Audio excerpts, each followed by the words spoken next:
हमारी संस्कृति, हमारे संस्कार सदा रहें हमारे साथ। सब्सक्राइब करें तिलक। अब हम कदापि विलंब नहीं करेंगे। पवन पुत्र हनुमान की कृपा से हमें तुम्हारा पता मिल गया है। अब हमें संसार की कोई शक्ति नहीं रोक सकेगी। धीरज रखो सीते, हम आ रहे हैं, हम आ रहे हैं। राम जी की सेना चली, राम जी की सेना चली, श्री राम जी की सेना चली, राम जी की सेना चली।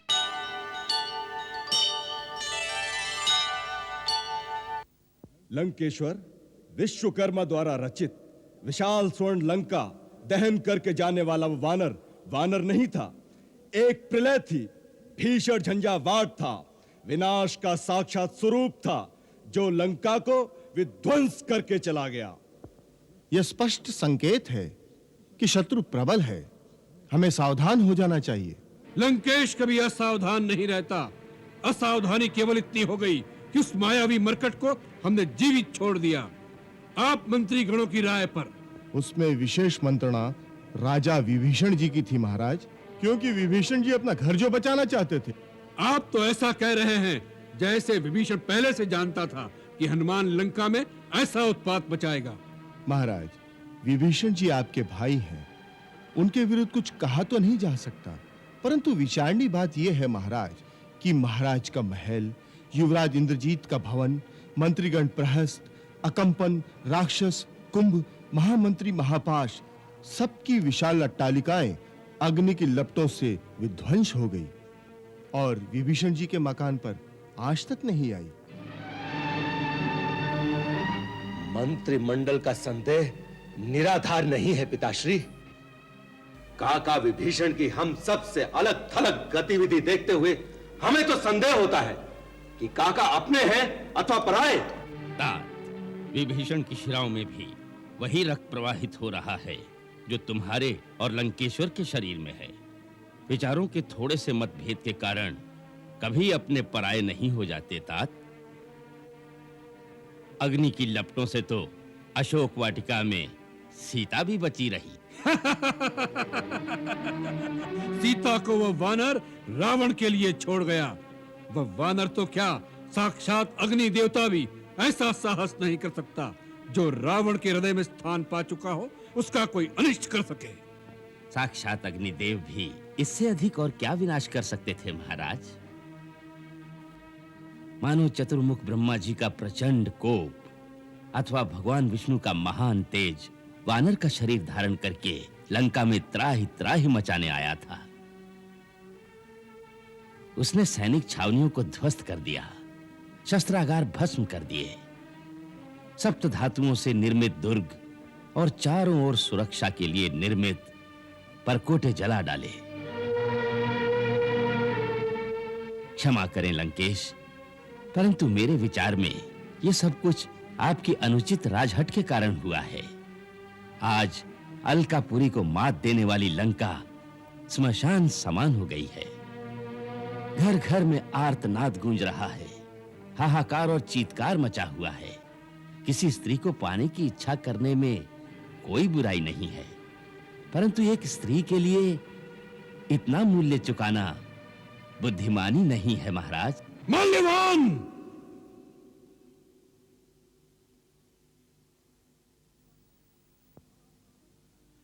आप हमारे नाना हैं, हम आपका आदर करते हैं।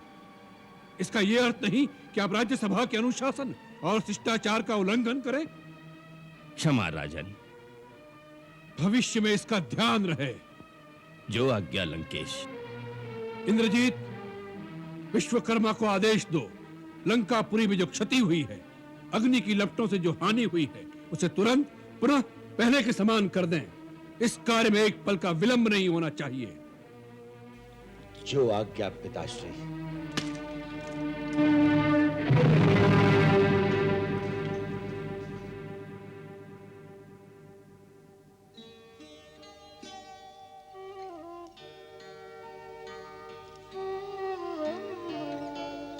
माता, मां, कुशल तो हो ना वत्स? जब से मैंने सुना कि रावण ने तुम्हारी पूंछ जलाने की आज्ञा दी है, मैं बहुत चिंता में थी। मैं अग्नि देवता से तुम्हारी रक्षा के लिए प्रार्थना करती रही। मैं जानता था माता कि आपके पुण्य प्रताप से ही अग्निदेव मुझे और मेरी पूंछ को नहीं जला सके। मां, मैंने रघुनाथ जी के प्रभाव और आपके आशीर्वाद से लंका के सैन्य बल को बहुत क्षति पहुंचाई है। लंका दुर्ग की मजबूत दीवार और नगर के महान फाटक को भी जला दिया है, जिससे उनकी दुर्ग रचना शक्तिहीन हो जाएगी और श्री राम की सेना के लिए नगर पर अधिकार करना सहल हो जाएगा। कल मैंने छुपकर उनके अस्त्र भंडार भी देख लिए थे, वो भी आज विध्वंस कर आया हूं। मैं तो रावण का भी अंत कर देता, परंतु प्रभु की आज्ञा नहीं थी। मां, अब आप चिंता न करें। मुझसे यहां का समाचार सुनकर श्री राम लंका पर चढ़ाई कर देंगे। उनके साथ वानर और भालुओं के स्वामी महाराज सुग्रीव बड़े शक्तिशाली राजा हैं। उनकी सेना लंका को चारों ओर से घेर लेगी। अब आप रावण का विनाश हुआ ही समझिए। अब जाने से पहले मुझे अपना आशीर्वाद दो मां। पुत्र, प्रभु तुम्हें बल, शील और गुणों का भंडार बना दे। तुम अजर हो, अमर हो जाओ और सदा श्री रघुनाथ के लाडले रहो। आशीष दीन राम प्रिय जाना, हो तात बलशील निधाना, हो तात बलशील निधाना।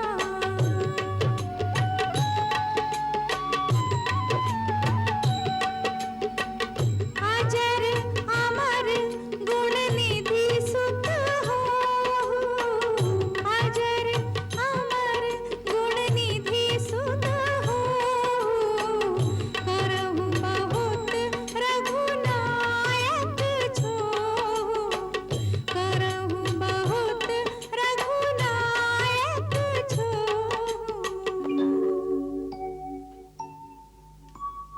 बार बार नाए सी पद सीसा, बोला वचन जोरी कर कीसा, बोला वचन जोरी कर कीसा।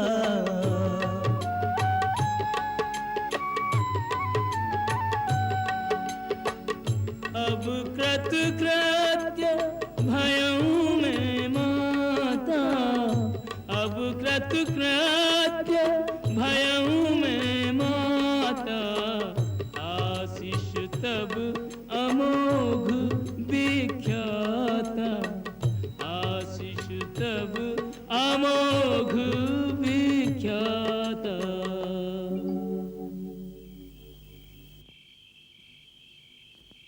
माता, श्री राम का लाडला होने का आशीष देकर आपने मेरे जन्म जन्मांतर सफल कर दिए। कितनी उदार हैं आप।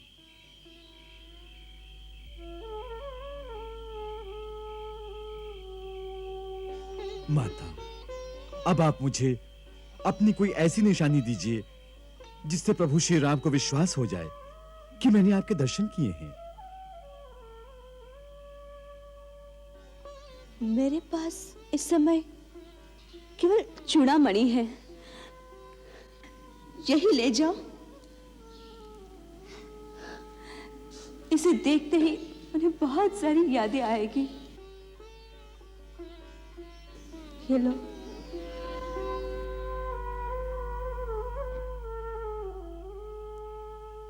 कदाचित केवल चूड़ामणि से प्रभु की शंका दूर न हुई तो, क्योंकि ये तो आपके दूसरे आभूषण की भांति कहीं से गिरी हुई भी मिल सकती है।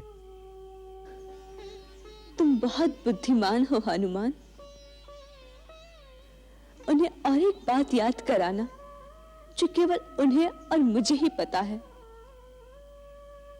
उनसे कहना कि जब इंद्र के पुत्र जयंत ने कौवे का रूप धरकर मेरे पैर में चोट मारी थी, तो आपने सरकंडे का एक बाण इस प्रकार अभिमंत्रित करके उसके पीछे छोड़ा कि वो 3 लोक में भागता फिरा, पर वो उस बाण से न बच सका। और फिर उसने जब आपके चरणों में आकर क्षमा मांगी, तो उसे एक आंख से काना करके आपने छोड़ दिया। उनसे कहना कि जिस सीता के लिए आप एक कौवे की दुष्टता सहन नहीं कर सके, आज वही सीता राक्षसियों के बीच धरती और धूल में लौट रही है। अब उनका प्रेम क्यों कम हो गया? अब आने में देरी की तो मेरा मृत शरीर भी नहीं देख पाएंगे। ये लोग मेरे टुकड़े करके कहाँ जाएंगी?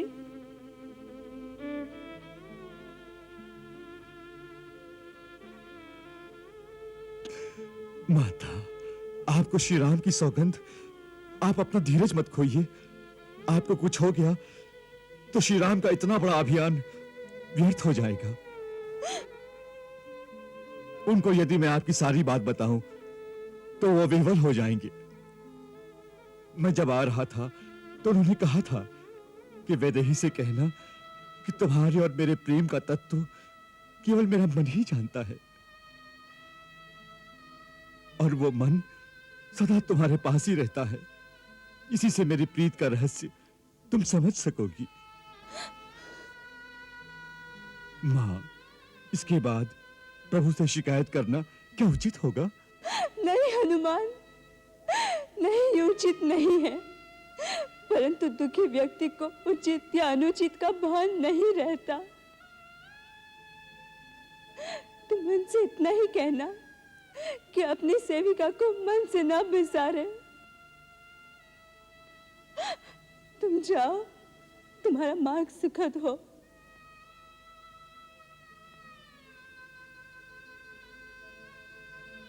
तुम्हें जाने को कहते हुए भी मेरा मन दुख रहा है। तुम्हारे होने से जैसे मुझे समुद्र के अंदर एक किनारा मिल गया था।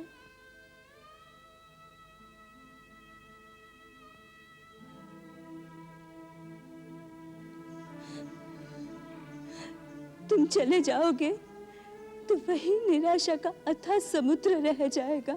नहीं माता, आप आशा का पल्लू न छोड़िए।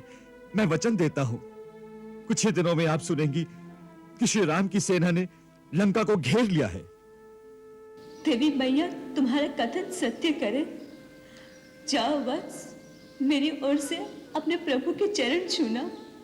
जाओ।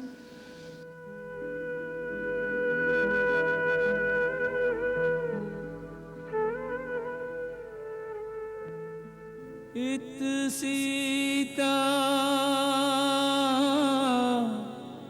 व्याकुल व्यथित उत चिंतित रघुवीर, दो हृदयों को विधता बिरहा का एक तीर, दो हृदयों को विधता बिरहा का एक तीर।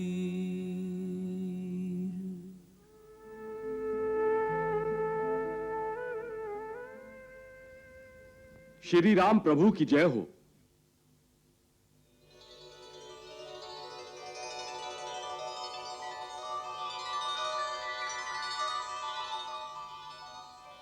प्रभु, गुप्तचरों ने एक शुभ समाचार दिया है कि युवराज अंगद के नेतृत्व में जो वानर यूथ दक्षिण दिशा में गया था वह किष्किंधा लौट रहा है। सुना है कि रास्ते में उन्होंने मेरे पिता पितामहों के प्रिय मधुवन नाम के सुंदर बाग का सारा मधु पहरेदारों से छीनकर पी लिया है। यह इस बात की निशानी है कि वह सारा वानर यूथ बहुत ही प्रसन्न है। अतः वह अवश्य ही जानकी जी की खोज करने में सफल होकर लौटे हैं। भगवान करे तुम्हारा कहना सत्य हो भाई।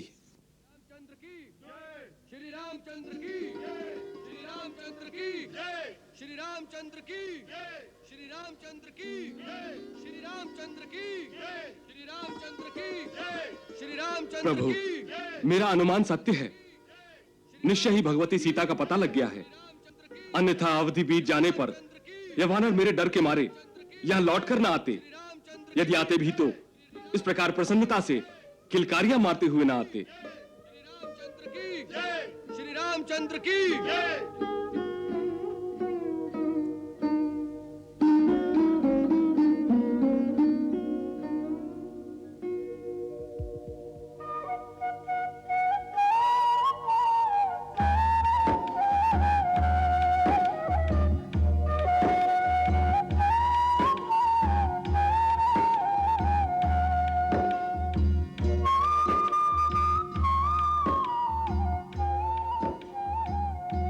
श्री राम प्रभु की जय हो।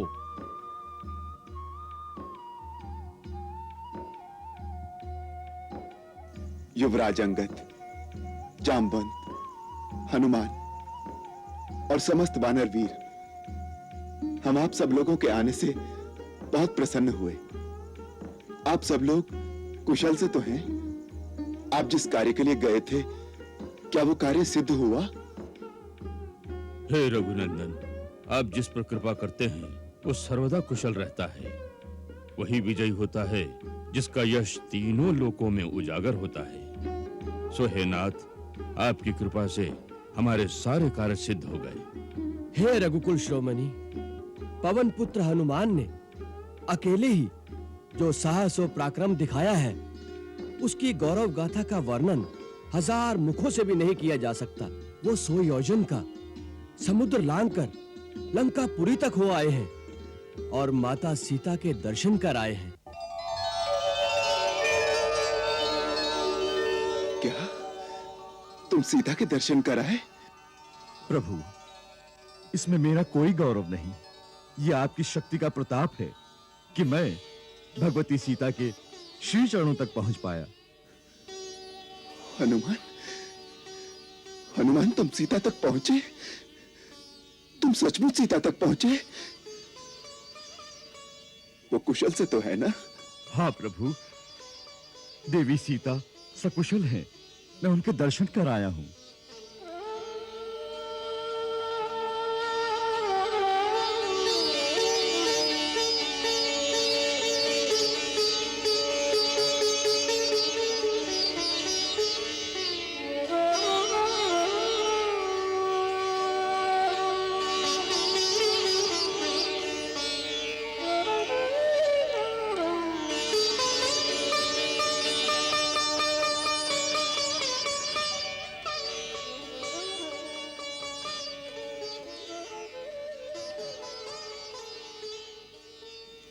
हनुमान, हनुमान, मेरा मन करता है कि जिन आंखों से तुम सीता को देखकर आए हो, उन आंखों के बीच बैठकर मैं भी स्वयं उस छवि के दर्शन करूं, पर यह संभव नहीं है। हनुमान, अब तुम ही मुझे बताओ कि मेरी सीता कैसी है, उसके दिन कैसे कट रहे हैं। वो कभी मुझे याद भी करती है या नहीं? आप पूछ रहे हैं कि कभी याद भी करती हैं? भगवान, ये पूछिए कि क्या कोई ऐसा क्षण है जब वो आपको भूल पाती होगी? प्रभु, उन्होंने तो जैसे अपने चारों ओर राम नाम का घेरा बना रखा है और उसी घेरे में इस प्रकार रहती हैं जैसे सीप के अंदर पवित्र मोती रहता है। और जिस धरती पर सोती हैं, जिस आकाश के नीचे रहती हैं, जिस वायु से श्वास लेती हैं, वो धरती, वो आकाश, वो वायु सब जैसे राम ही है। उनके चारों ओर श्री राम न होते तो आज सीता माता जीवित न होती। बड़ी भयंकर राक्षसियां निरंतर उन पर पहरा देती है और रावण के कहने से उन्हें डराती धमकाती रहती है। जैसे जाड़े के दिनों में पाला पड़ने पर कमलिनी सूख जाती है, उसी प्रकार सीता माता का शरीर निस्तेज हो गया है। आपकी प्रतीक्षा करते करते उन्हें निराशा होने लगी थी कि शायद आपको यह पता ही नहीं चला कि उन्हें कौन ले गया है और कहां ले गया है। यही सोचकर उन्होंने प्राण त्यागने का निश्चय कर लिया था। मैंने उन्हें बहुत सांत्वना दी है और विश्वास दिलाया है कि श्री राम प्रभु महाराज सुग्रीव की सेना लेकर आएंगे और शीघ्र ही लंका पर चढ़ाई करेंगे और उन्हें मुक्त कराएंगे।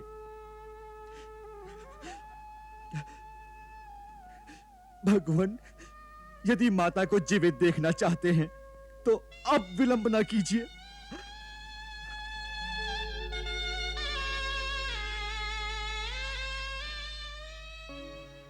मास दिवस महु नाथ नावा, तो पुनि मोहि जियत नहीं पावा। नहीं सीते, नहीं। अब हम कदापि विलंब नहीं करेंगे। पवन पुत्र हनुमान की कृपा से हमें तुम्हारा पता मिल गया है। अब हमें संसार की कोई शक्ति नहीं रोक सकेगी। धीरज रखो सीते, हम आ रहे हैं, हम आ रहे हैं।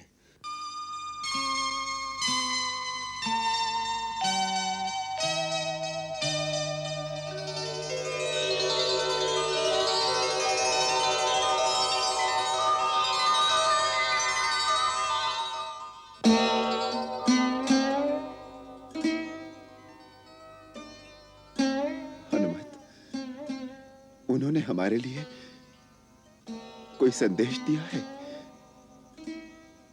कुछ कहा है हमारे लिए?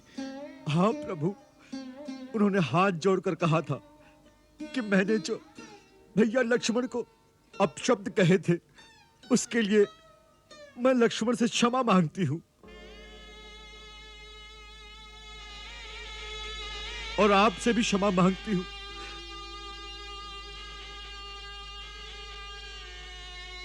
मेरी इतनी सी भूल का इतना दंड न दीजिए मुझे। और फिर उन्होंने कहा कि दीनों पर दया करना तो आपका विरध है। इस समय मुझसे अधिक दीन और कौन होगा।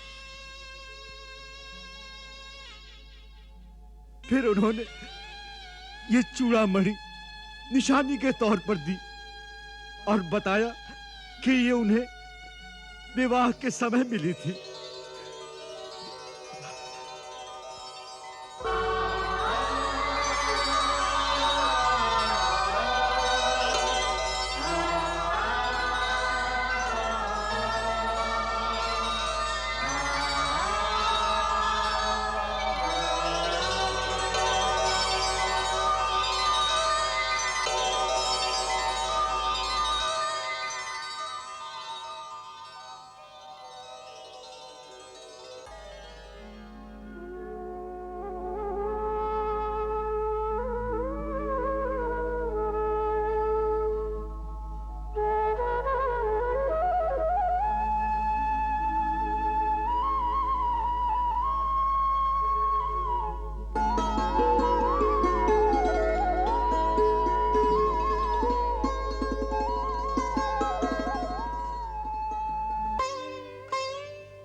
फिर उन्होंने आपको इंद्र के पुत्र जयंत की बात याद दिलाने को कहा कि जब जयंत ने कौवे का रूप धर के अपनी चोंच मार के मेरा रक्त बहाया था तो आपने कुशा के एक तिनके को अभिमंत्रित करके एक बाण की भांति उस पर छोड़ा था, तो उससे बचने के लिए वो तीनों लोकों में उड़ता रहा, परंतु आपके अमोद बाण से उसे कहीं शरण नहीं मिली। अंत में वो स्वयं आपकी शरण में आया। आपने उसे एक आंख से काना करके उसे क्षमा कर दिया।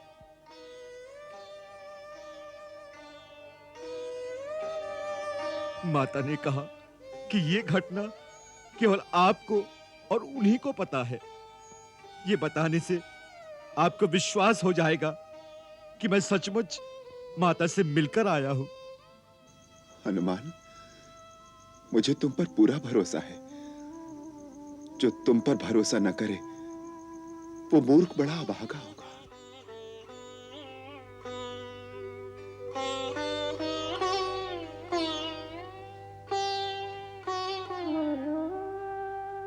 प्रभु, जयंत की कहानी सुनाकर माता ने रोते रोते इतना ही कहा कि मेरे प्रति यदि एक कौवे की धृष्टता आप सहन नहीं कर सकते थे, तो आज मुझ पर जो अत्याचार हो रहे हैं वो आप कैसे सहन कर रहे हैं?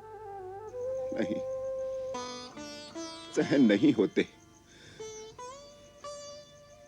हम सचमुच सहन नहीं करेंगे। हम तुम्हें कैसे बताएं कि हमारे दिल पर क्या बीत रही है।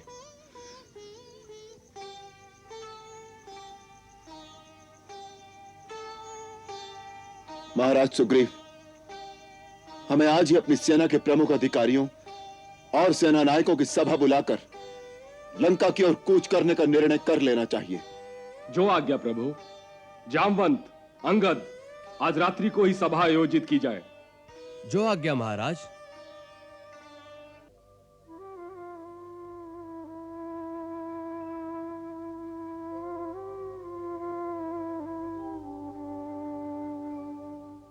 हनुमान, आज तुमने बड़ा महान कार्य किया है। पृथ्वी पर कोई दूसरा ऐसा करने की बात सोच भी नहीं सकता। उस विशाल महासागर को लांघ सकना केवल गरुड़, वायु और तुम्हारे सिवाय और किसी के लिए संभव नहीं। तुमने वहां जाकर रावण के द्वारा सुरक्षित नगरी में मेरी सीता से मिलकर मुझे उसका संदेश और ये जो चूड़ामणि लाकर दी है, तो मुझे ऐसा लगता है मानो तुमने मुझे सीता से ही मिला दिया हो।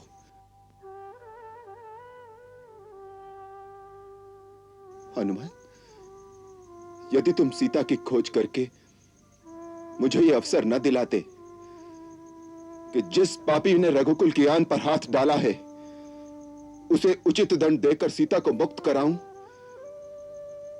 तो मैं न केवल अयोध्या वासियों बल्कि अपने पूर्वजों को भी मुंह दिखाने के योग्य न रहता।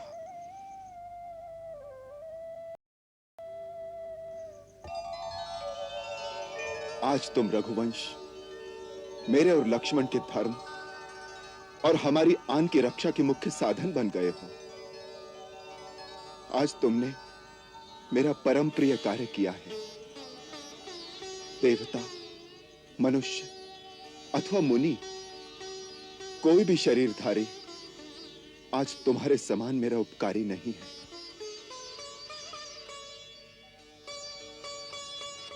हनुमान, तुम्हारे इस उपकार का बदला चुकाना मेरे लिए संभव नहीं है। मैं तो आज लिए तेरा ऋणी हो गया पुत्र, तेरा ऋणी हो गया।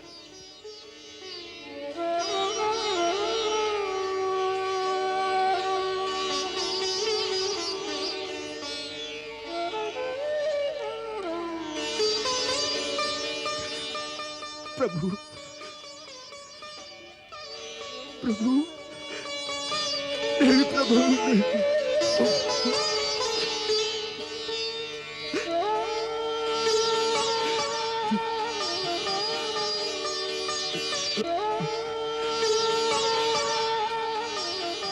उठो हनुमान।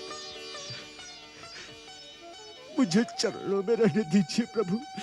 बार बार प्रभु चहीं उठावा, प्रेम मगन तेहि उठब न भावा। प्रभु कर पंकज कपि के सीसा, सुमिर सोदसा मगन गौरीसा। सुमिर सोदसा मगन गौरीसा।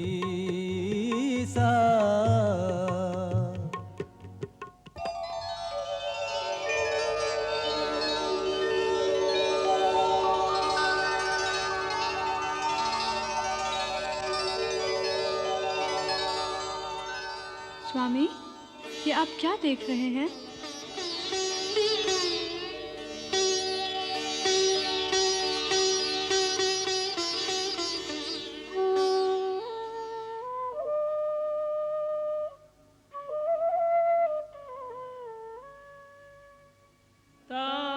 कहूँ प्रभु कछु अगम नहीं, जा पर तुम अनुकूल। तब प्रभाव बड़वान लही, जार सकै खलु तू। प्रभु, जिस पर आपकी कृपा हो जाए उसके लिए संसार में कोई भी काम कठिन नहीं होता। उसके लिए असंभव भी संभव हो जाता है। फिर भी यदि आप ऋण चुकाने की बात करते हैं तो प्रभु कृपा करके मुझे अपनी निश्चल भक्ति दे दीजिए।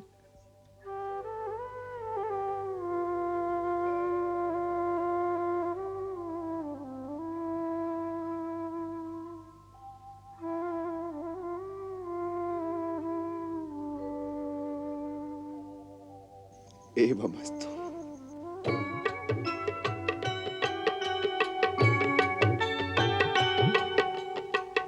नाथ भगति अति सुखदायिनी,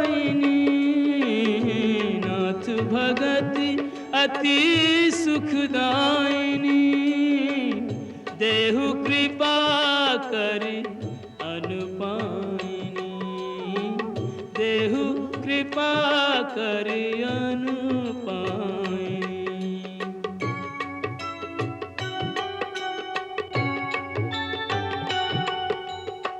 सुनि प्रभु परम सरल कपि बानी, एवमास्तु तब कहेउ भवानी। एवमास्तु तब कहेउ भवानी।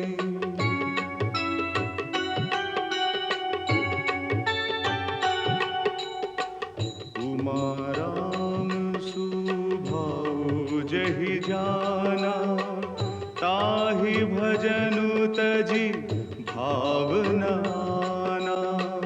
ताहि भजनु तजि भावना आना।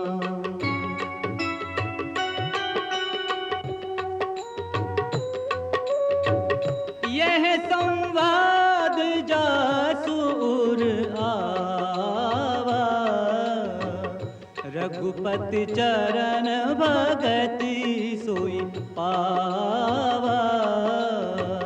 रघुपति चरण भगति सोई पावा।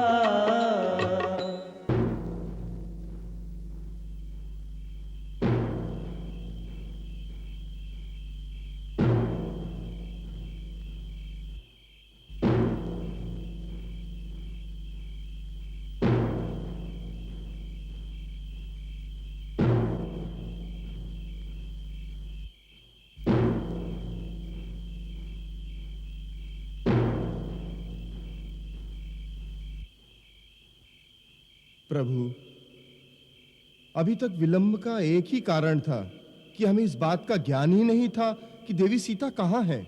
मुझे अपने प्रिय पुत्र हनुमान पर बड़ा गर्व है कि उसने इस समस्या का समाधान करके हमारा मार्ग निश्चित कर दिया है। अब तो कोई दूसरी बात सोचने वाली है ही नहीं। महाराज सुग्रीव, आपको इसी क्षण अपनी सेना को कूच की आज्ञा देनी चाहिए। आपने श्री राम को जो वचन दिया है उसे पूरा करने में एक पल की देरी नहीं होनी चाहिए। मैं परमवीर केसरी से पूरी तरह सहमत हूं। महाराज को दिए हुए वचन को निभाना हम सबका प्रथम कर्तव्य है, उसमें अब देरी क्यों?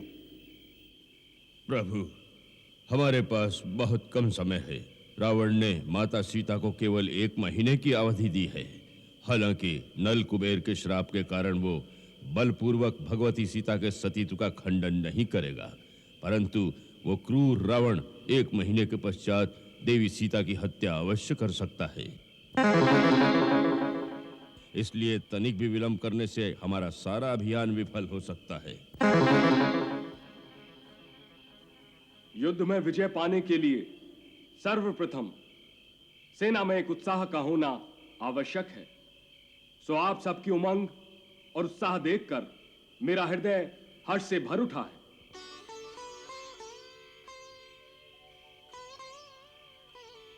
हे रघुनाथ, आप बुद्धिमानों में श्रेष्ठ और समस्त शास्त्रों के मर्मज्ञ हैं। आप अस्त्र शस्त्र विद्या के पूर्ण ज्ञाता हैं। आपको ऐसे ऐसे दिव्य अस्त्रों पर अधिकार है जो संसार में और किसी के पास नहीं है। मुझे तीनों लोकों में कोई ऐसा दिखाई नहीं देता जो आपके धनुष धारण करने पर आपके सामने ठहर सके। अतः हम सबकी सम्मति यह है कि हमारी सेना के सेनानायक प्रभु आप ही होंगे। हम सब आपके मंत्रियों की भांति आपके सहायक होकर आपके ध्वज की छांव में युद्ध करेंगे। मैं आपको विश्वास दिलाता हूं कि हमारे वानरों और भालुओं की यह विशाल सेना बड़ी पराक्रमी है। हमारे वीर युद्ध में बड़े शूरवीर हैं। संग्राम में शत्रु कभी उनकी पीठ नहीं देखता। ये इच्छा अनुसार रूप धारण करने की विद्या भी जानते हैं। आप एक बार केवल इन्हें सागर के उस पार ले चलिए, फिर इन शक्तिशाली वीरों के द्वारा लंका की समस्त सेना का बस विनाशी हुआ समझिए।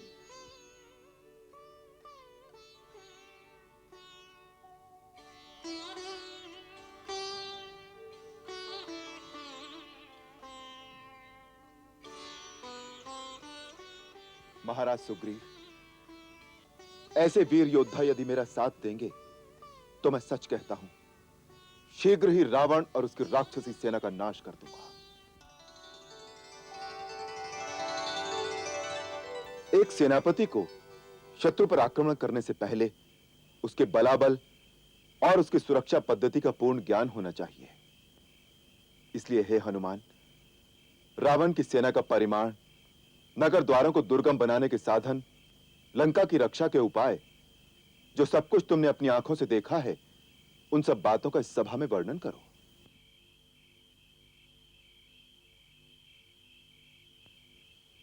प्रभु, लंका का दुर्ग, उसके रक्षा के साधन और जिस प्रकार सेना द्वारा सुरक्षित है, वो सब मैं आपको बताता हूं। लंका के 4 बड़े द्वार हैं। उनके मजबूत किवाड़ों में बड़ी बड़ी अर्गलाएं हैं। उनके ऊपर विशाल और प्रबल उपल यंत्र रखे हुए हैं, जिसके द्वारा आक्रमण करने वाली सेना पर वो बड़े बड़े पत्थर फेंकते हैं। वहां विस्फोटक अस्त्रों का भी संग्रह रहता है। पुरी के चारों ओर सोने का एक परकोटा है जो अभेद्य है। उसके सब ओर भयानक और गहरी ठंडे जल की खाई है, जिसमें मकर आदि ग्रह भरे हुए हैं।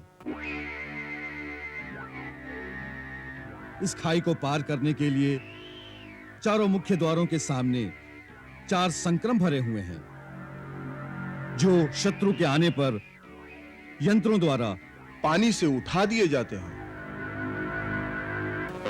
उसके चारों ओर प्राकृत और कृत्रिम रुकावटें हैं।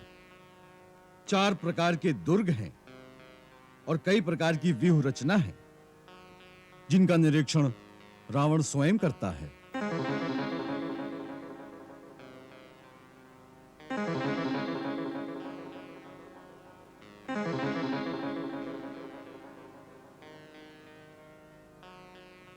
परंतु प्रभु, आपकी शक्ति के प्रताप से मैंने लंका को बड़ी क्षति पहुंचाई है। उनके संक्रमों को तोड़ दिया है और खाई को पाट दिया है, जिससे हमारी सेना को लंकापुरी में प्रवेश करने की सुविधा रहे। हे राघव, मैंने उनके बहुत से अस्त्र शस्त्रों के संग्रहालयों को विध्वंस कर दिया है।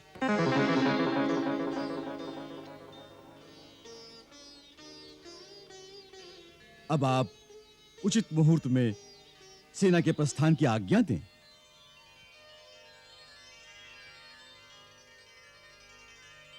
हनुमान, रावण की नगरी में जो साहस और पराक्रम तुमने दिखाया है, वो कदापि देवताओं से भी संभव न था। हम तुमसे सहमत हैं कि अब सेना को प्रस्थान करना चाहिए। महाराज सुग्रीव, हम आप सबकी सम्मति से सेना नायक का कार्यभार संभालते हैं।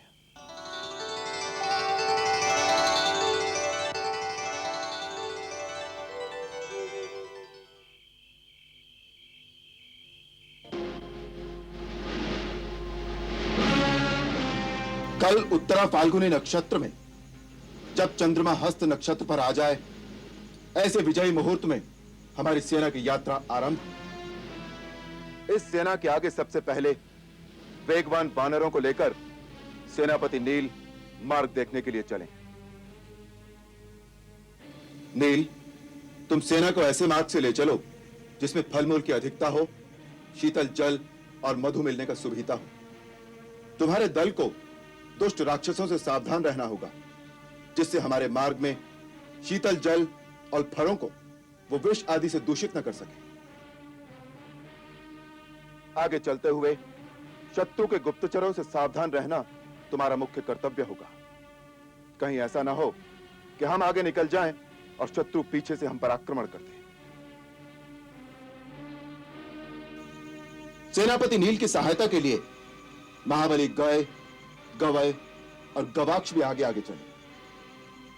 सेनापति वृषभ सेना के दाएं भाग में रहकर सेना की रक्षा करते हुए चले। परम वेगवान और परमवीर गंधमादन सेना के बाएं भाग में चले। मैं, लक्ष्मण, महाराज सुग्रीव, हनुमान और अंगद के साथ सेना के मध्य में रहेंगे और वहीं से सेना का संचालन होगा।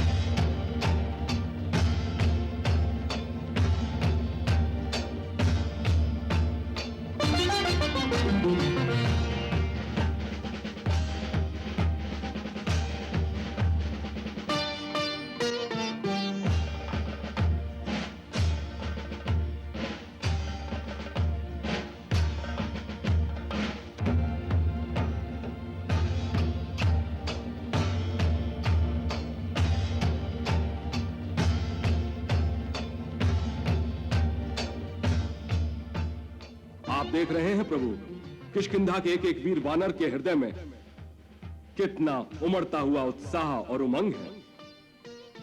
हाँ। किष्किंधा का सारा सैन्य बल सुसज्जित होकर आपकी सेवा में आ गया है। आप इन्हें कूच करने का आदेश दीजिए प्रभु।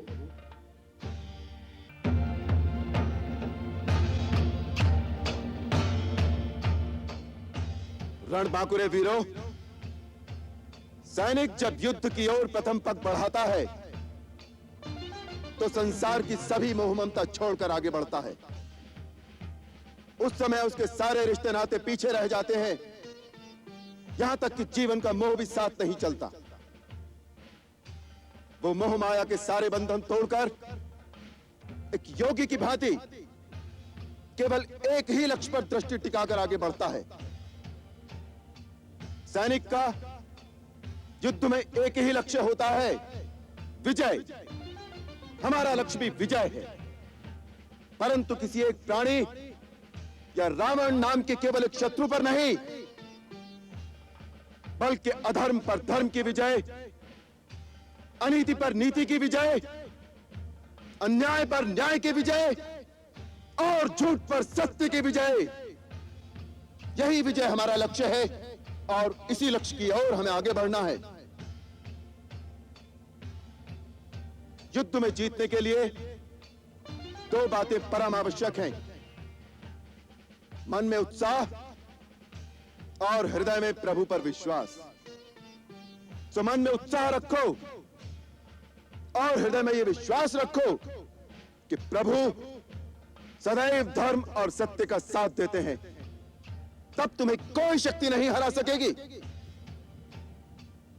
सेनापति नील, आप पथ निर्धारित करने वाले अग्रिम दल को लेकर आगे बढ़ें, किंतु इस बात से सावधान रहे कि आगे बढ़ती हुई सेना किसी गांव, नगर या जनपद के समीप से ना जाए, ताकि नागरिकों को किसी भी प्रकार की असुविधा ना हो। मार्ग में कोई उत्पात नहीं मचाएगा, कोई अनुशासन भंग नहीं करेगा। आप निश्चित रहिए प्रभु, आपकी आज्ञा का पालन होगा। आप चलने का आदेश दीजिए।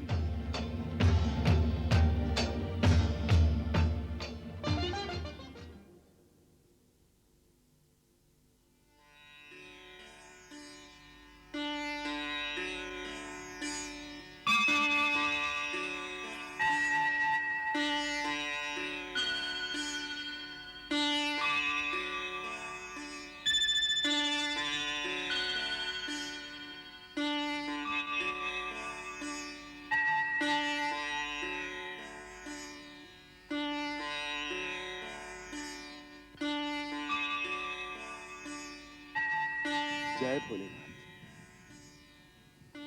जय मां भवानी,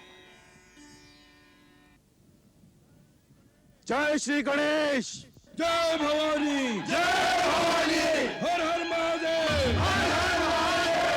हर हर महादेव, हर हर महादेव, हर हर महादेव,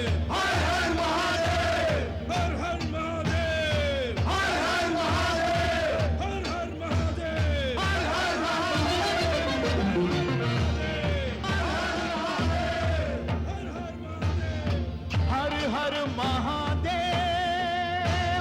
हर हर महादेव, हर हर महादेव, हर हर महादेव, हर हर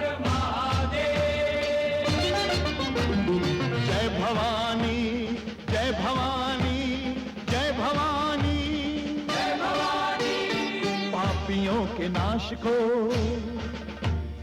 धर्म के प्रकाश को,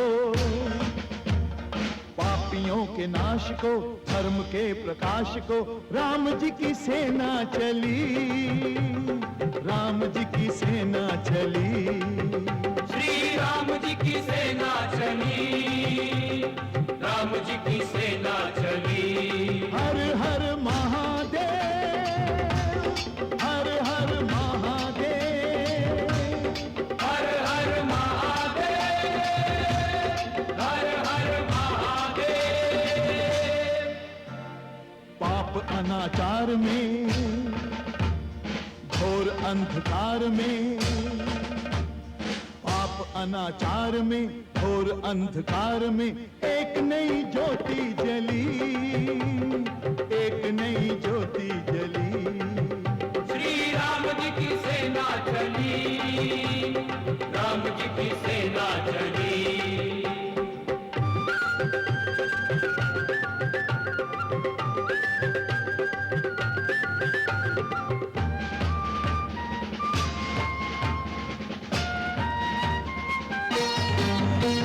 निश्चरहीन करेंगे धरती, यह प्रण है श्री राम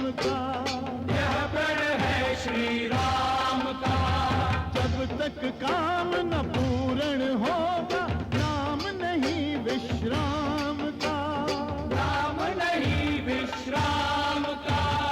उसे मिटाने चलेगी जिसका मंत्र वयम रक्षाम का, मंत्र वयम रक्षाम का। समय आ चला निकट राम और रावण के संग्राम का, समय महासंग्राम का। तीनों लोक धन्य हैं, देवता प्रसन्न हैं, तीनों लोक धन्य हैं, देवता प्रसन्न हैं। आज मनोकामना फली, आज मनोकामना फली। श्री राम जी की सेना चली, राम जी की सेना चली। हर हर महादेव, हर हर महादेव, हर हर महादेव, महादेव, हर हर महादेव।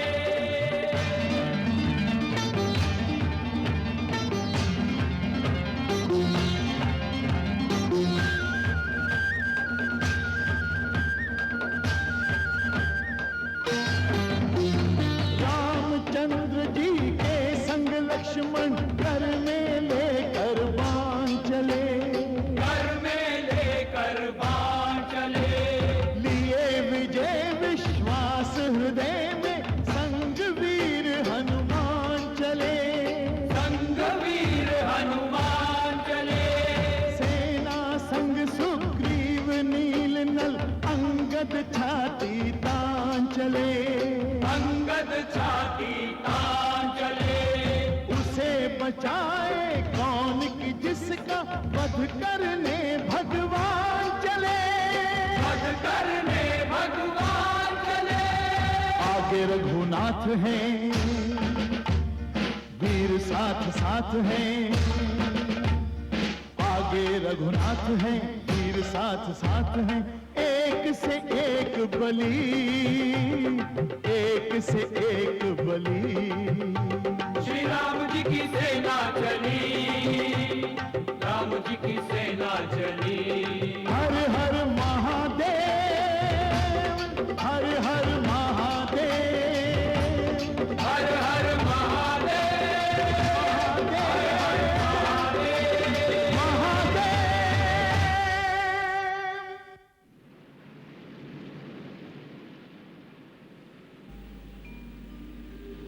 सागर तट पर आ गए सैन्य सहित श्री राम,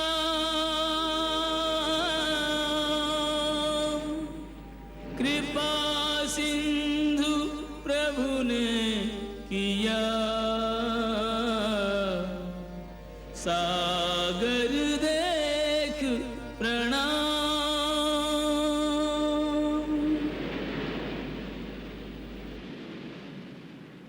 हे महासागर, आपके प्रथम दर्शन पर दशरथ पुत्र राम आपको प्रणाम करता है।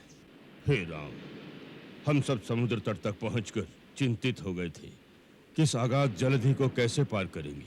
उस समय तो पवन पुत्र हनुमान ने हमारी समस्या का समाधान कर दिया था, परंतु अब प्रश्न ये है, इतनी बड़ी वानर सेना को लेकर इस विशाल सागर को कैसे लांघा जाए? हाँ, यदि इसे लांघने का प्रबंध किया जाए तो हमारे सैनिकों के द्वारा लंका के समस्त राक्षसों का विनाश हुआ ही समझिए। इसके लिए गहरे सोच विचार की आवश्यकता होगी। तब तक आप सेनापतियों से कहिए अपने अपने पड़ाव डाल दें और समस्त यूथपति सावधान रहकर सेना के चारों ओर पहरे का प्रबंध रखें, ताकि राक्षसों द्वारा किसी गुप्त आक्रमण की आशंका न रहे। जो आज्ञा प्रभु। नल नील आज्ञा का पालन किया जाए। जो आज्ञा प्रभु।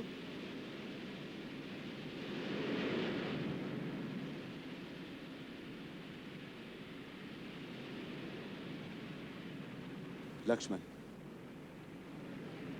सागर समस्त नदियों के स्वामी हैं, इसलिए इनमें समस्त तीर्थों का वास है। चलें, सागर देवता का चरण स्पर्श करें। चलिए।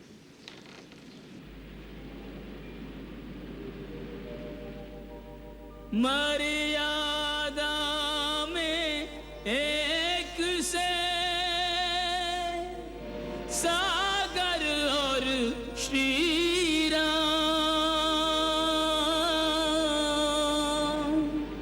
अपनी उपमा देख कर प्रभु ने किया प्रणाम।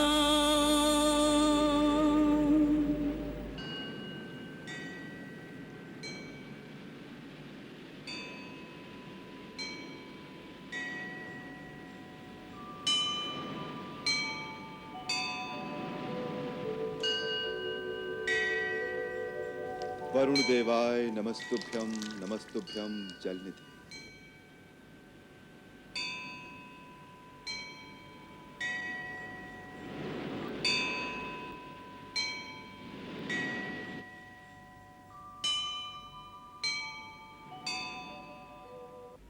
भैया, क्षितिज की उस पार कहीं भाभी बैठी आपकी राह निहार रही होंगी। यदि इस समय उन्हें कोई बता पाता कि हम लोग सेना लेकर समुद्र के तट पर पहुंच चुके हैं, तो उनकी बुझती हुई आशा में फिर प्राण आ जाएंगे। हाँ लक्ष्मण, काश इस समय उसे कोई यह बता सकता कि समुद्र के दूसरे तट पर खड़ा मेरा हृदय उसे पुकार रहा है, परंतु उसे यह सब बताएगा कौन? बीच में तो जैसे सागर और आकाश ने मिलकर दृष्टि का रास्ता भी रोक दिया है। सीता, धीरज रखना प्रिय। यदि आवश्यकता हुई तो तुम तक पहुंचने के लिए समुद्र को जलाकर मैं उसमें से भी रास्ता बना लूंगा, परंतु मैं पहुंचूंगा अवश्य, मेरा विश्वास रखना।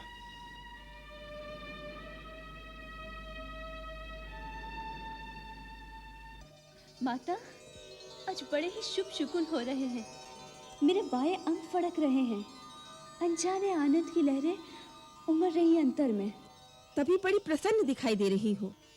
आज पहली बार तुम्हारी वाणी में ऐसा उल्लास और मुखड़े पर चमक दिखाई देती है। हाँ माता, सोते सोते ही ऐसे लगा जैसे मेरा बायां हाथ मेरे स्वामी के हाथ तक पहुंच गया। पुत्री, यूं कह कि तेरे नाथ श्री राम का हाथ इस नरक से तेरा उद्धार करने के लिए उठ गया है। अवश्य उस विराट वानर ने तेरा संदेशा तेरे स्वामी को सुना दिया है। उनके पग लंका की ओर तेरा उद्धार करने के लिए बढ़ चुके हैं। यही अर्थ है तेरे अंतर में उमड़ते आनंद और इन शुभ शकुनों का। सच? हाँ।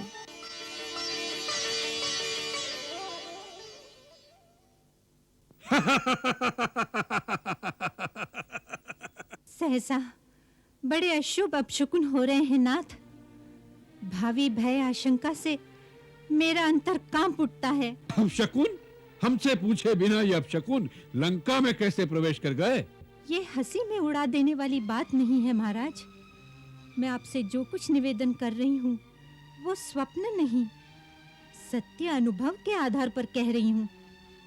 मुझे बहुत डर लग रहा है स्वामी। स्त्रियां स्वभाव से ही डरपोक होती हैं। वैसी डरपोक मैं नहीं हूँ महाराज। मैं त्रिलोक विजेता दशानन लंकेश की पटरानी हूँ। मुझे किसी का भय नहीं है नाथ। हाँ, भय और आशंका है तो केवल अनीति और अधर्म से। आपको भी अवश्य कुछ अनुभव होता होगा। हमें कुछ ऐसा अनुभव नहीं हो रहा महारानी। रावण के पास आते हुए भय को भी भय लगता होगा। नहीं महाराज, हर प्राणी की अंतरात्मा उसे अवश्य चेतावनी देती है। हाँ, वो दूसरी बात है कि अपने अहंकार और जय जयकार में उसे वो आवाज सुनाई नहीं देती। स्वामी, आप जरा अपने अंदर झांक कर देखिए। जब से आप सीता को लंका ले आए हैं, क्या आपका मन पहले की भांति शांत है? क्या आपको ये दिखाई नहीं देता कि तब से सदा कुछ न कुछ अमंगल सूचक अपशकुन हो रहे हैं? क्या अमंगल हो रहा है? मैं पूजा करने बैठती हूँ पर ध्यान नहीं लगता।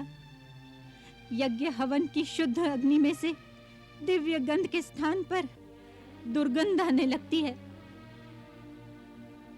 धुएं में कालिमा भरी मलिनता छाई रहती है। वेद पाठ करने बैठती हूँ पर वेद मंत्र भूल जाती हूँ। दाहिने आंग फड़क कर अशुभ संकेत देते हैं नाथ। तुम्हारे निर्बल मन की आशंका का क्या उपाय हो सकता है? उपाय एक ही है प्राणेश। सीता को आदर सहित रघुवर के पास पहुंचा दीजिए। रानी! अब पता चल गया तुम्हारी असली अमंगल की आशंका का कारण सीता का सौत या डाह। नहीं, सीता मेरी सौत नहीं। किंतु होगी, अवश्य होगी, और उस दिन से तुम्हारा पटरानी पद छिन जाएगा। इसी अमंगल की आशंका से अधीर रहती हो तुम। मंगल हो या अमंगल, अब सीता जिएगी तो लंका में और मरेगी तो लंका में। क्या बात है? किस लिए ये नाद है? त्रिलोक विजेता लंकेश्वर महाराज की जय हो। गुप्तचर समाचार लाए हैं महाराज। क्या समाचार लाए हैं? महाराज, समाचार है सीता का पति राम अपने भाई लक्ष्मण और किष्किंधा के राजा सुग्रीव की बहुत बड़ी वानर सेना के साथ सिंधु के उस पार आ गया।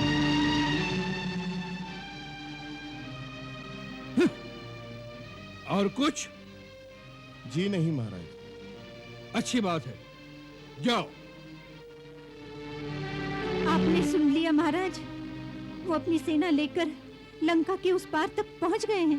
रानी मंदोदरी, उस पार और इस पार में आकाश पाताल का अंतर है। स्वामी, उनका एक दूत लंका में आ गया, पूरे राज्य में हाहाकार मचा गया। जरा सोचिए स्वामी, विचार से, विवेक से, नीति अनीति का विवेचन करके विचार कीजिए नाथ। सोच विचार का काम मंत्रियों के साथ किया जाता है। बुद्धिमान, विचारवान, नीति निपुण मंत्रियों और महाभट योद्धाओं की कमी नहीं लंकेश्वर के राज दरबार में। जो कुछ सोच विचार होगा राज दरबार में होगा। करत रही मंदोदरी बारंबार सचेत, अभिमानी समझो नहीं संकट को संकेत। अभिमानी समझो नहीं संकट को संकेत। हर पल सीता सोचती कब आवे श्री राम। असुर दुरात्मा को मिले करनी को परिणाम। कब आवे श्री राम। सीते, पुत्री, पुत्री, सारे नगर में चर्चा हो रही है। क्या चर्चा हो रही है माता? कि राम की सेना समुद्र के उस किनारे आ गई है। गुप्तचर ये समाचार लाए हैं। सच? सच माता? मेरे नाथ देवर जी आ रहे हैं? सच आ रहे हैं? हाँ। मेरे सपने सत्य होने का समय आ गया है। हे अम्बे, हे गौरी माता, तुम्ही ने मेरे सपने सत्य किया था, तुम्ही मेरे सपने सत्य करोगी। ऐसे सपना मत कहो सीता, ये साक्षात होनार सत्य है। सुनकर लंकेश भी चिंता में पड़ गए होंगे।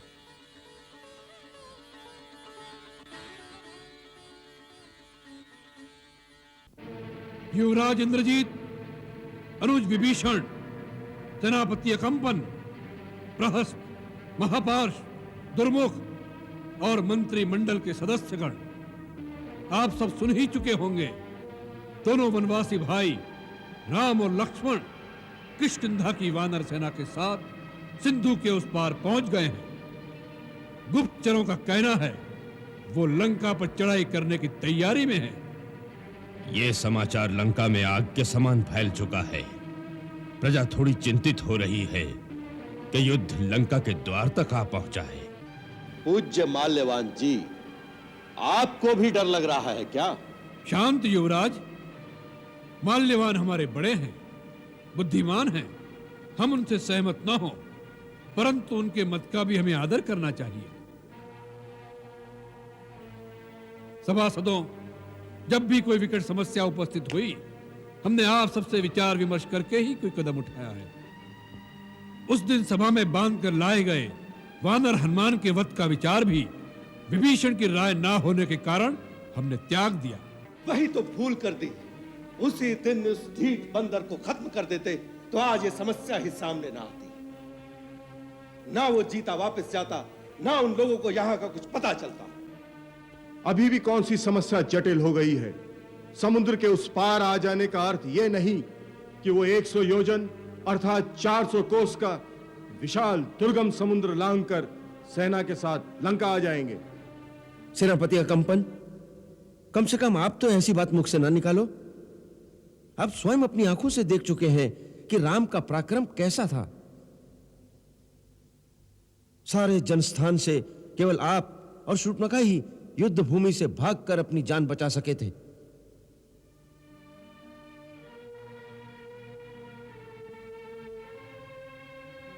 महाराज, हमें यह भी नहीं भूलना चाहिए कि शत्रु का एक दूत हनुमान समुद्र लांघकर लंका तक पहुंच गया था। अर्थात हमारी लंका नगरी अब दुर्गम नहीं रही। फिर उस अकेले वानर ने सारी लंका को आग लगा दी और हमारे बड़े बड़े शूरवीर महाबली नगर के रक्षक देखते रह गए।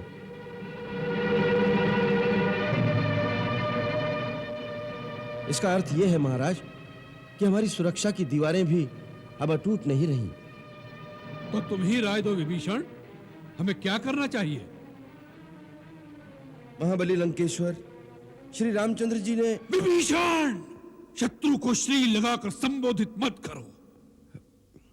क्षमा लंकेश्वर, मेरा मत यह है कि राम के साथ शत्रुता हमने स्वयं मोल ली थी। किसी भी समय पर उन्होंने प्रथम प्रहार नहीं किया। सबसे पहले बहन शूर्पणखा ने ही वहां जाकर छेड़छाड़ की। खरदूषण ने बिना विचारे अपने अहंकार के मद में उनसे शत्रुता का व्यवहार किया। उस पर सबसे बढ़कर अनीतिपूर्ण कार्य किया आपने। उनकी पत्नी का हरण करके, उनकी मान मर्यादा पर प्रहार करके। विभीषण!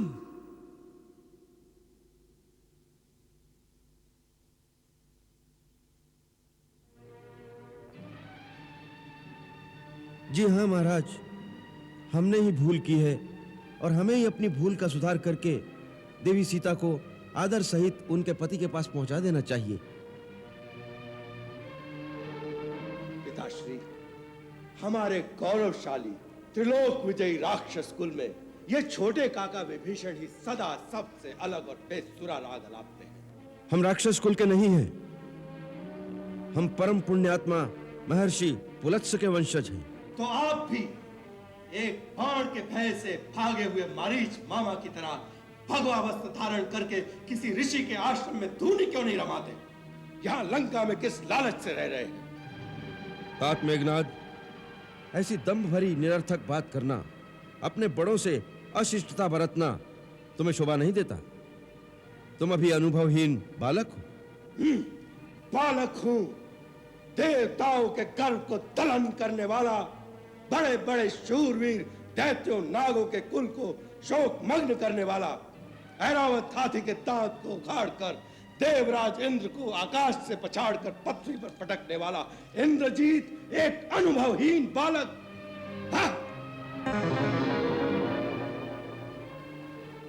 पिताश्री, वन में भटकने वाले 2 मानव, उनके साथ कुछ वानर आप उनसे भयभीत क्यों हो रहे हैं? भय शब्द तो रावण के शब्दकोश में है ही नहीं, और नर तथा वानर तो हमारा कुछ बिगाड़ ही नहीं सकते। महाराज दशानन, मैं आपका पिता समान आदर करता हूं। आप केवल राजा नहीं हैं, मेरे ज्येष्ठ भ्राता भी हैं, जिन्हें आप साधारण वनवासी नर कहकर उपेक्षा कर रहे हैं। उनके शौर्य की गाथा मत भूलिए। परमवीर सुबाहु, विराट कबंध और विराट, खरदूषण, त्रिशिरा, जगत का सबसे महाबली बाली, ये सब उनके बाणों का निशाना बनकर यमलोक सिधार गए। जिस वानर का आप उपहास कर रहे हैं, उसकी करनी के चिन्ह लंका के कोने कोने में जलकर भस्म हुई अट्टालिकाओं, लपटों में झुलसी हुई लंका के प्राचीरों और आग में गलकर गिरे स्वर्ण स्तंभों के रूप में दिखाई दे रहे हैं।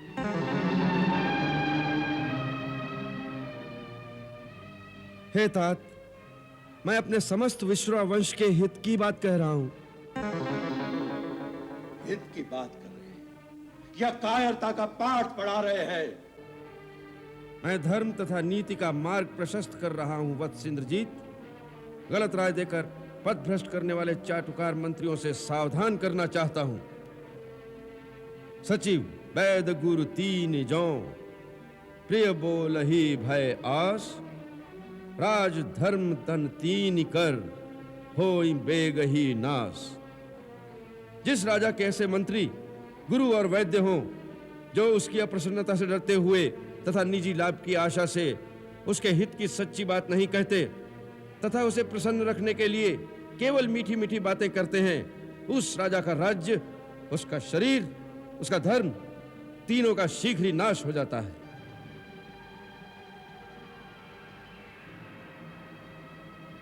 महाराज लंकेश, मेरे आदरणीय भ्राता, कभी कभी काम और क्रोध की उत्तेजना के आवेश में कुमति मनुष्य को कुमार की ओर खींच कर ले जाती है, परंतु अपनी भूल का भान होते ही सुधार कर लेने में ही समझदारी है। हे दशानन, आप मद में चूर होकर एक पर नारी को यमपाश के समान अपने गले में बांधकर ले आए हो। महाराज, वो राक्षस कुल के लिए काल रात्रि के समान है। विभीषण, तेरे सिवा किसी और ने ऐसा प्रलाप किया होता तो इसी क्षण उसे प्राणों से हाथ धोना पड़ता। क्षमा क्षमा लंकेश्वर, विचार विमर्श में इस प्रकार प्रकोप शोभा नहीं देता। हे वेदवेत्ता, तनिक विवेक से काम लीजिए।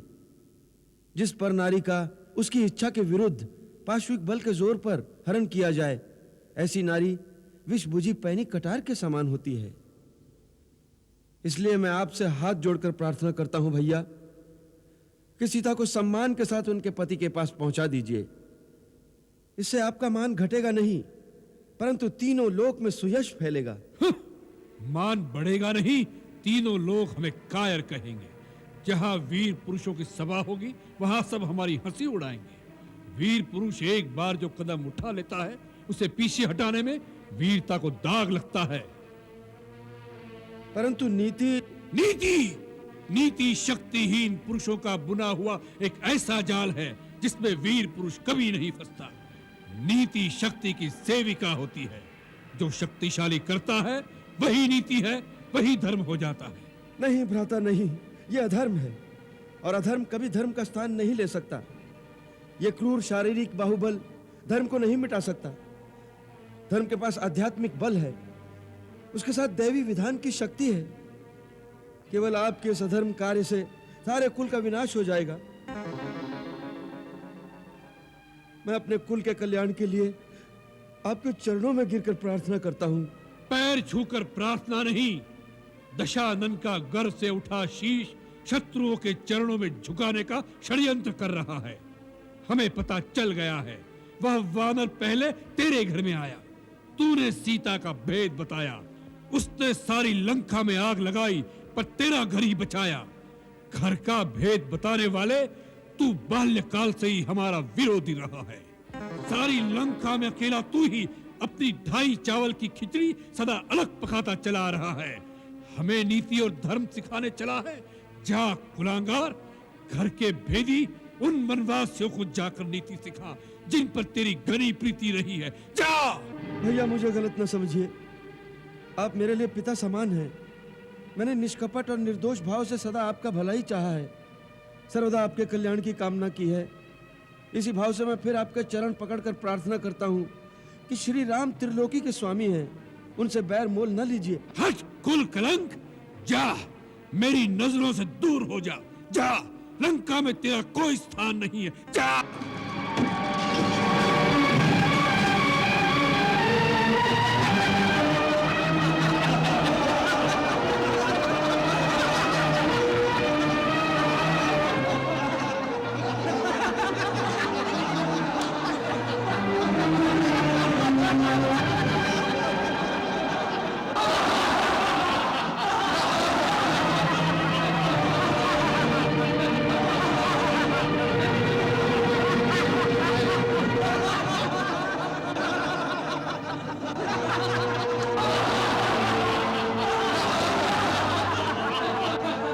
मुझ पर हंसने वालों, मुझे तुम पर दया आती है।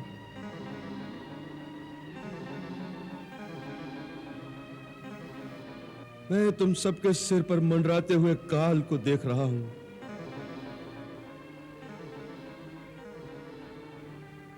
शास्त्रों में लिखा है, विनाश काले विपरीत बुद्धि। अपने विनाश की ओर जाते हुए प्राणी को यदि भगवान भी कल्याण की बात समझाने आए तो अपने अहंकार के मद में डूबे उस अंधे प्राणी को भगवान भी पागल दिखाई देता है और अपनी दुर्बुद्धि को ही सर्वश्रेष्ठ मानकर आप लोगों की भांति हंसता हंसता अपने विनाश के गर्त में डूबता चला जाता है।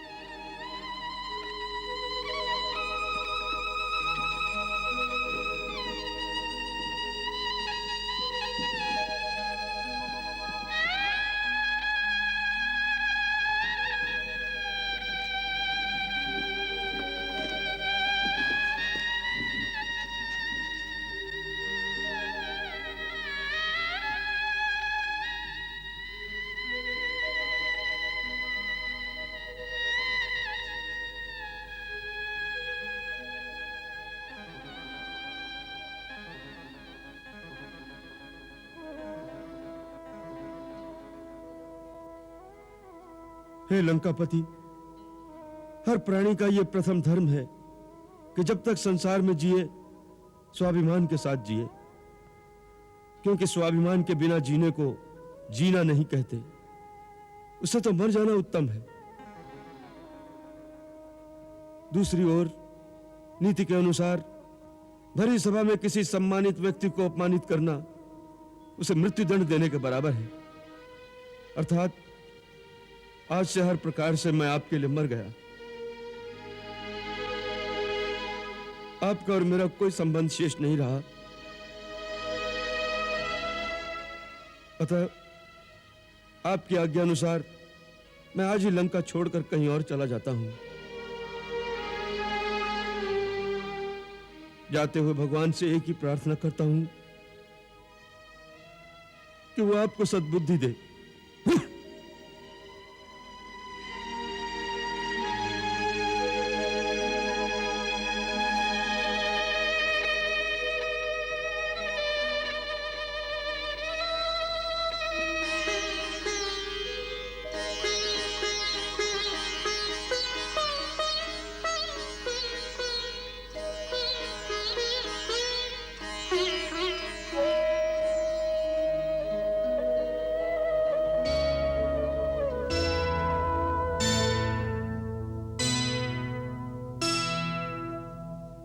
अस कही चरा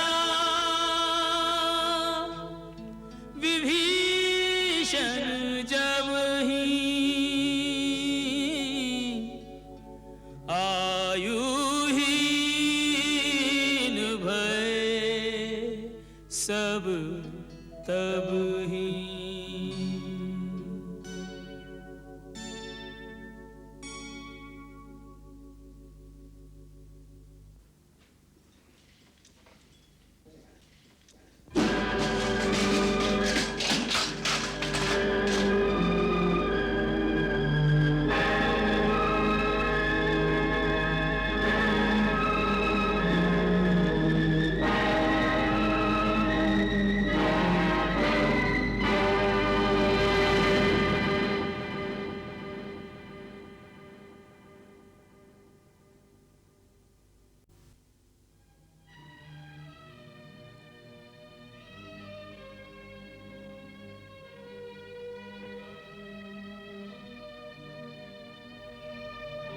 महाराज ने भी कह दिया कि लंका से चले जाओ।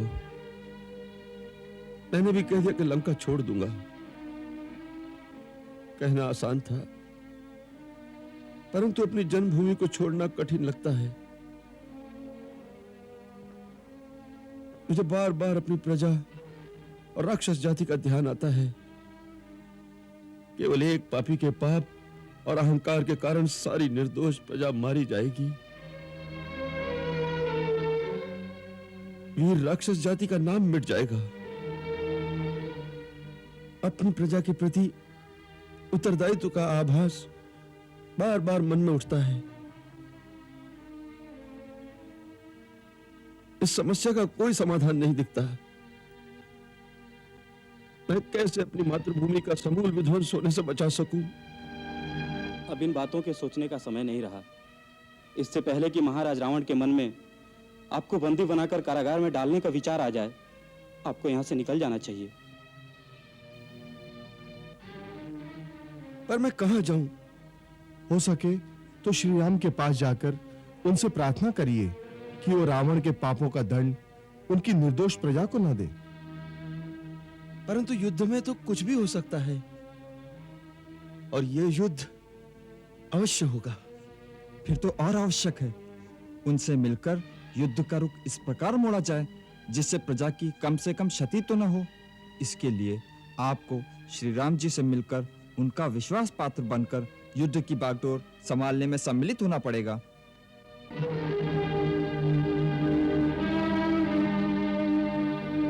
मैं श्री राम का भक्त अवश्य हूं, परंतु इस समय वो लंका के शत्रु हैं। क्या मेरा धर्म उनका साथ देने की आज्ञा देता है? हाँ राजन, पहली बात तो ये कि श्री राम लंका के शत्रु नहीं, रावण के शत्रु हैं। वो रावण जो इस समय एक प्रकार का देशद्रोही है, क्योंकि इस समय वो निजी काम की अग्नि में भड़का हुआ, किसी का उपदेश ना मानकर धर्म, नीति और मर्यादा को अपने अहंकार के पांव तले रोनता हुआ सारे देश को युद्ध की आग में झोंक रहा है। इसलिए इस देश को बचाने के लिए रावण का अंत आवश्यक है। उसके दो ही रास्ते हैं। पहला ये कि आपके पास ऐसी सेना की शक्ति हो तो उसे सिंहासन से उतारकर राम के साथ संधि कर ली जाए, परंतु यह संभव नहीं। इसलिए दूसरा एक ही रास्ता है कि आप स्वयं श्री राम से मिलकर युद्ध का संचालन ऐसे करें जिसका लक्ष्य केवल उस आतताई रावण का अंत हो। इस समय यही आपका धर्म है।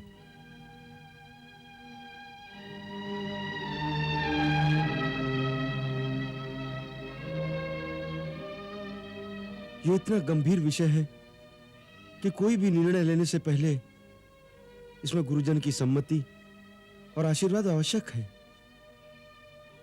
अतः मैं अपनी माता के पास जाता हूं। वो जैसी आज्ञा देंगी मैं वही करूंगा।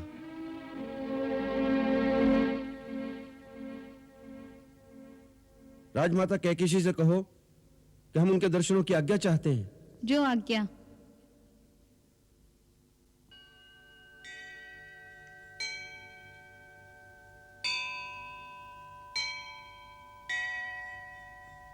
राजमाता जी की जय हो। क्या है? आपके छोटे पुत्र विभीषण जी दर्शनों की आज्ञा चाहते हैं। उन्हें बुलाओ।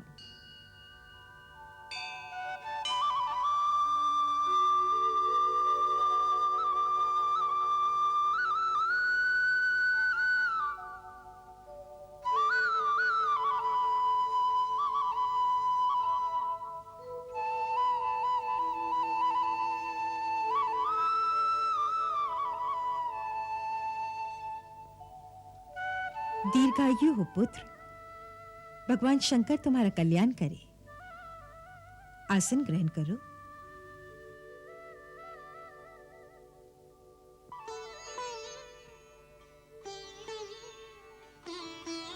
मां, मैं एक गंभीर समस्या के समाधान के लिए आया हूं। मेरा मार्गदर्शन करो माता। बहुत अस्थिर चित्त से बात कर रहे हो। ऐसी क्या बात हो गई है वत्स? बड़े भैया महाराज रावण ने मुझे देश निकाला दे दिया है। रावण ने तुम्हें देश निकाला दे दिया है? क्यों? आज दरबार में उन्होंने मेरा बहुत अपमान किया। क्यों? मैंने अपने मतानुसार उन्हें परामर्श दिया कि प्रथम तो सीता का हरण करना ही उचित नहीं था। एक परस्त्री को उसकी इच्छा के विरुद्ध अपने घर में रखना धर्म विरुद्ध है। वो पतिव्रता स्त्री है।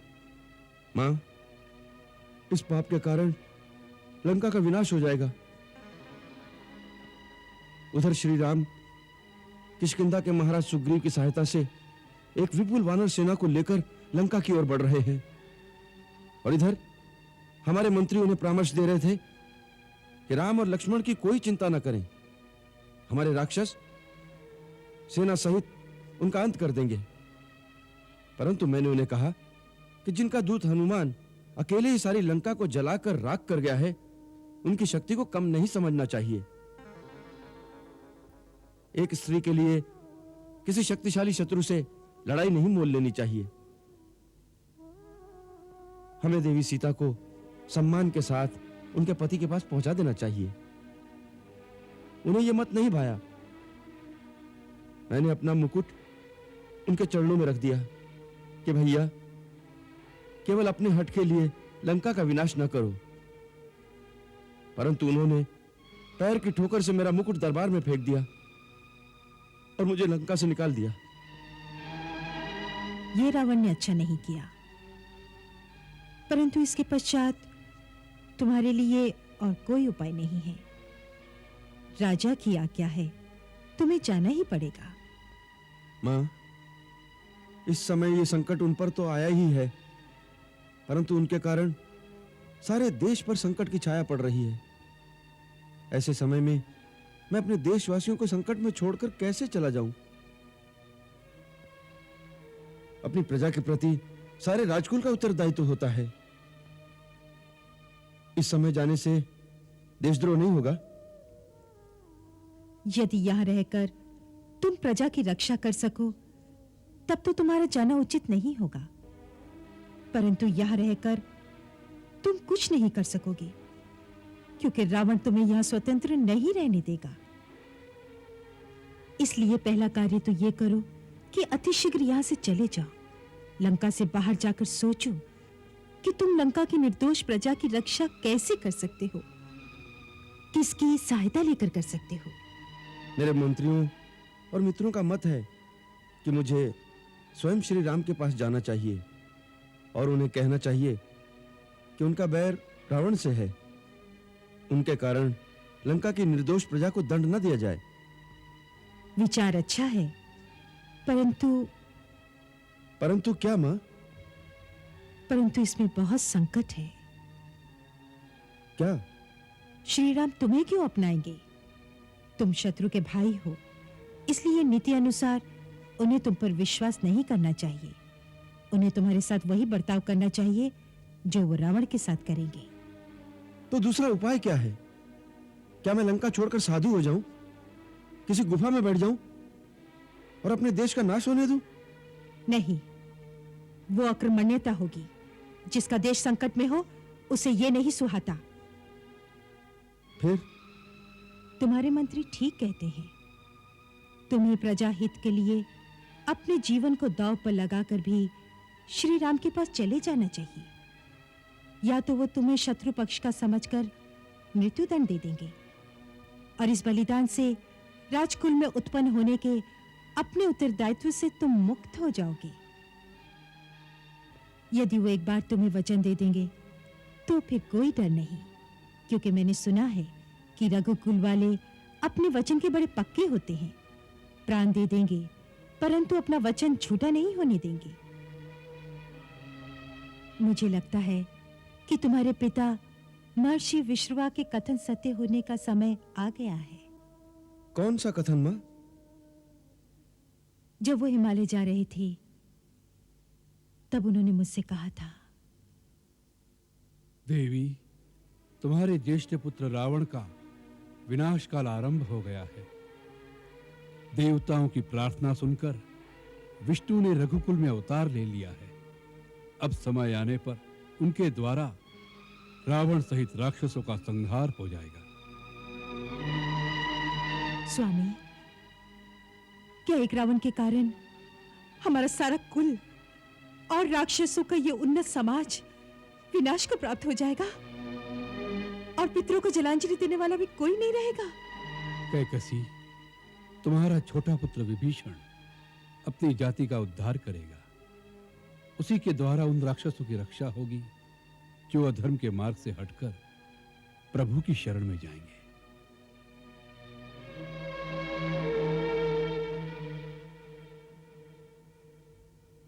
सो पुत्र, मुझे उनकी भविष्यवाणी सत्य होती दिखाई दे रही है।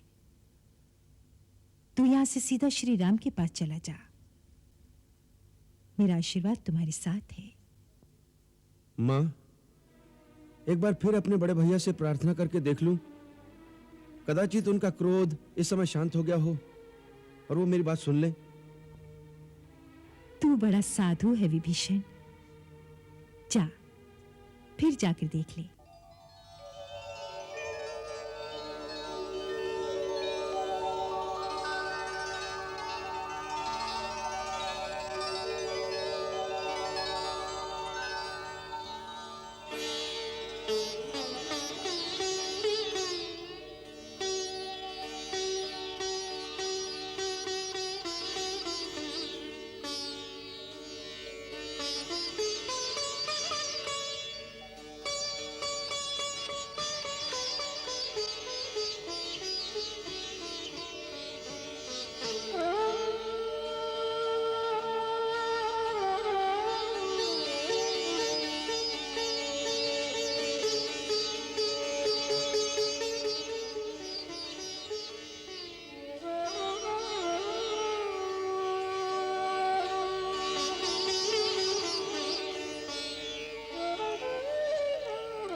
विभीषण, लगता है तुझे अपने प्राण प्यारे नहीं हैं।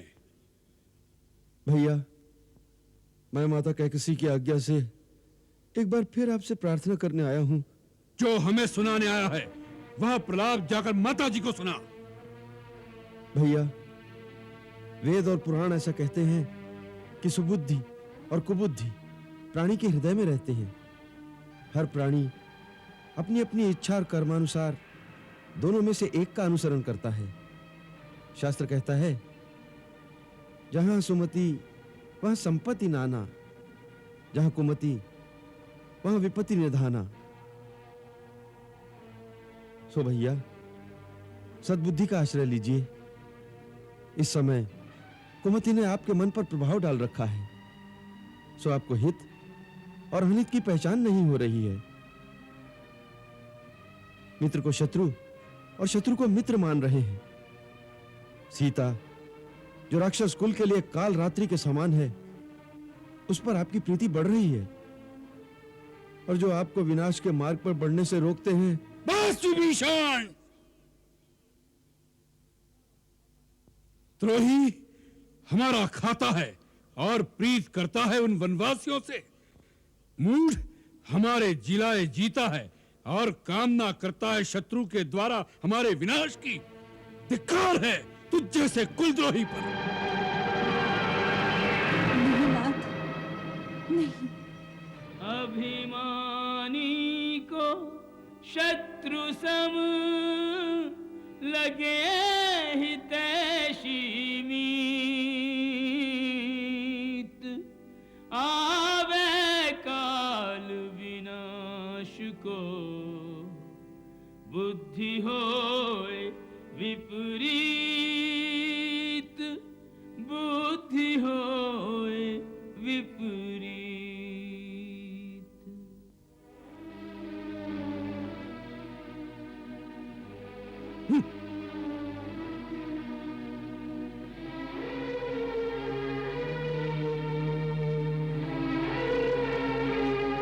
मेघनाद ठीक कहता है, यह शठ दया का पात्र नहीं है, नहीं है।